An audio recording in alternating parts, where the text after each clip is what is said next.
Aslida qiz bolaga ko'p pul berish kerak. Qiz bolaga kam pul berish bu juda xavfli narsa. O'g'il bolaga kam pul beriladi, qiz bolaga esa ko'p pul beriladi. Qiz bolani kam pul xarob qiladi. O'g'il bolani esa ko'p pul xarob qiladi. Qiz bolani puli ko'p bo'lsa, kibri baland bo'ladi. Ancha-muncha yigitlarni o'ziga yaqinlashtirmaydi. O'g'il bolani puli ko'p bo'lsa, uni kibri baland bo'ladi.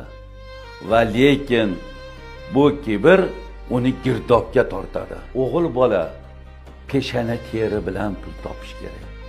Qiz bola esa bolalikdan boy bo'lish kerak. Shunda qiz bola voyaga yetib turmushga chiqqanda turmush o'rtog'ini boyib ketish uchun motivatsiya bera oladi.